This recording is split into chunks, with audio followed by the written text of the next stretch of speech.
Good morning students, this is the next topic. कल हमने prokaryotic and eukaryotic cells के बारे में पढ़ा था। आज हम प्लाज्मा मेम्ब्रेन के बारे में पढ़ेंगे, डिफ्यूजन एंड ऑस्मोसिस के बारे में पढ़ेंगे और इसके साथ ही साथ हम डिफरेंट टाइप्स ऑफ सॉल्यूशंस के बारे में पढ़ेंगे। प्लाज्मा मेम्ब्रेन जैसे कि आपने 8th क्लास में भी पढ़ा है कि it is the outermost covering in animal cell. Plant cell में भी होती है लेकिन आउटर मोस्ट कवरिंग बेसिकली ये एनिमल सेल की होती है, क्योंकि प्लांट सेल में इसी के साथ साथ और एक कवरिंग होती है and that is known as cell wall. That is the reason हम इसको आउटर कवरिंग कह रहे हैं। तो इसका मतलब ये एनिमल सेल के लिए आउटर कवरिंग है, लेकिन अगर आउटर कवरिंग प्लांट सेल की आपसे पूछी जाएगी तो वो सेल वॉल ही होगी। What is the need of this? ये सारा का सारा जो मटेरियल एक सेल में होता है उसको सेपरेट करती है। किससे सेपरेट करती है? आउटर एनवायरनमेंट से। That is plasma membrane. The most important point for this is it is called selective permeable membrane. Selective permeable membrane का मतलब क्या है? सेलेक्टिव परमिएबल मेम्ब्रेन का मतलब है कि किसी पर्टिकुलर चीज को ही अंदर सेल के अंदर आने के परमिशन देना। अब जैसे हमारे घर का मेन गेट होता है, हम उसको मोस्टली लॉक रखते हैं। हमारे जो जानने वाले हैं वही लोग, हमारे रिलेटिव्स, हमारे फ्रेंड्स अंदर आ सकते हैं, बाकी तो कोई नहीं आ सकता। ऐसे ही प्लाज्मा मेम्ब्रेन भी, हम जो भी कुछ खा रहे हैं या हमारी बॉडी में जो भी प्रेजेंट है वो सिर्फ वही मटेरियल की परमिशन अंदर आने की देती है जिसकी उसको ज़रूरत है सेल को। बाकी जो चीज़ें हैं वो उनको अंदर आने नहीं देती। तो that is why this word is used for it कि it is selective permeable membrane. जबकि सेल वॉल के लिए हम ऐसा कुछ भी वर्ड यूज नहीं करते, क्योंकि सेल वॉल बेसिकली नेचर में डेड होती है और साथ ही साथ वो सारे मटेरियल को अंदर आने की परमिशन भी दे देती है। Now it helps in diffusion and osmosis. ये डिफ्यूजन एंड ऑस्मोसिस में हेल्प करती है। बेटा ये टॉपिक हमने पहले भी पढ़ा है, डिफ्यूजन एंड ऑस्मोसिस का। What is diffusion? डिफ्यूजन का मतलब है कि जो हमारा सब्सटेंस है, जो हमारा मटेरियल है, वो हाई कंसंट्रेशन से लो कंसंट्रेशन की तरफ मूव करेगा। That is known as diffusion. उसको हम डिफ्यूजन कहते हैं। इससे पहले भी हमने जब डिफ्यूजन पढ़ा था तो मैंने आपको कई सारे एग्जाम्पल्स बताए थे। एक एग्जाम्पल और, बर्निंग ऑफ इंसेंस स्टिक या अगरबत्ती।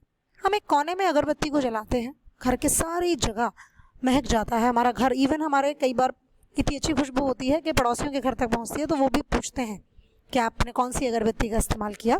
तो that is diffusion. Means high concentration से लो कंसंट्रेशन की तरफ मूवमेंट होना किसी भी सब्सटेंस का, that is known as diffusion. अब यहाँ पर एक्सचेंज ऑफ गैसेस का एक एग्जाम्पल लेके आपको एक्सप्लेन करने की कोशिश की गई है।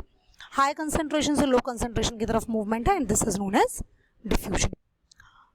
नेक्स्ट है osmosis. What is osmosis? You know what is osmosis. Osmosis क्या होता है?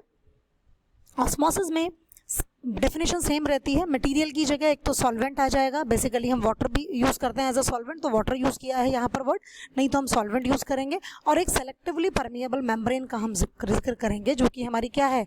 प्लाज्मा मेम्ब्रेन है। आप इस डायग्राम में अगर देखें, यू विल सी यहाँ पर वाटर की जो मॉलिक्यूल्स हैं उनकी कंसंट्रेशन ज़्यादा है, यहाँ पर कम है।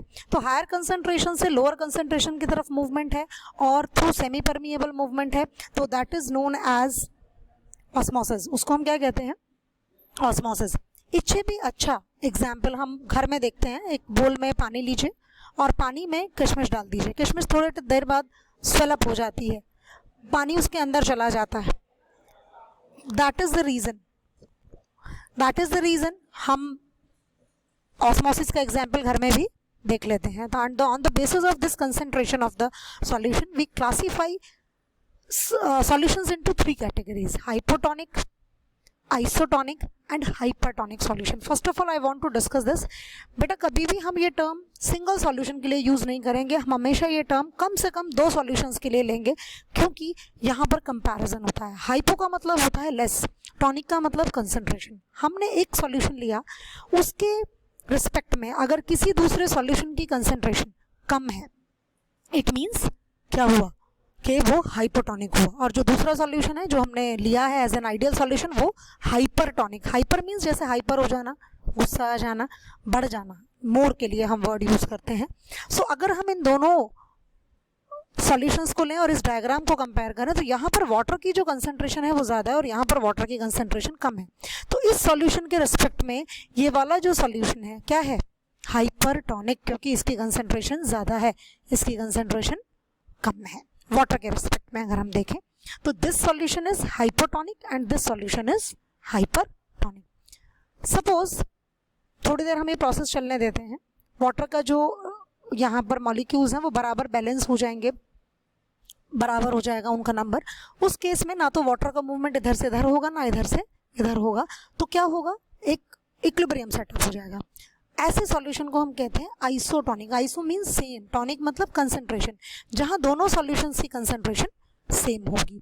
ऐसी कंडीशन में मूवमेंट होता रहता है, लेकिन जितने नंबर ऑफ पार्टिकल्स इधर जाएंगे उतने ही नंबर ऑफ पार्टिकल्स इधर भी आएंगे, and that is known as isotonic solution. तो हम जब भी ये टर्म यूज़ करेंगे हम हमेशा दो सॉल्यूशन के लिए टर्म यूज़ करेंगे, हम कभी भी ये टर्म सिंगल सॉल्यूशन के लिए यूज़ नहीं करते हैं।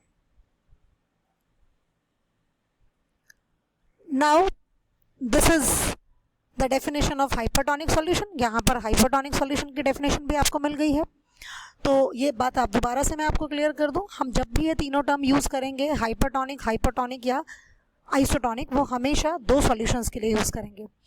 एक चीज़ और, कभी भी ये जो क्वेश्चन है ये सीधा नहीं आता, सिंपल नहीं आता कि इनके डेफिनेशन दीजिए। हमेशा क्वेश्चंस जो आएंगे वो कंपैरिजन करते हुए आएंगे। एक सेल लिया, उसको एक सॉल्यूशन में रखा, उसका क्या होगा, उसमें जो सेल है वो टर्जिड हो जाएगा, फूल जाएगा या श्रिंक कर जाएगा, इस तरह के क्वेश्चंस आते हैं। तो उसको करने का सबसे अच्छा तरीका है कि आपका जो सॉल्यूशन आपने बीकर में लिया है उसकी कंसंट्रेशन अगर ज़्यादा है in comparison to the cell, तो सेल जो है वो श्रिंक करेगी, और अगर उसकी कंसंट्रेशन कम है, जो बीकर में सॉल्यूशन लिया है, और सेल की कंसंट्रेशन ज़्यादा है, तो पानी बाहर से अंदर की तरफ मूव करेगा, जैसे कि किशमिश में करता है। तो इस तरह के क्वेश्चंस आते हैं। तो you will go through the topic and I will give you an exercise tomorrow, and some questions are related with this topic also given in your NCERT book. Go through that. Thank you.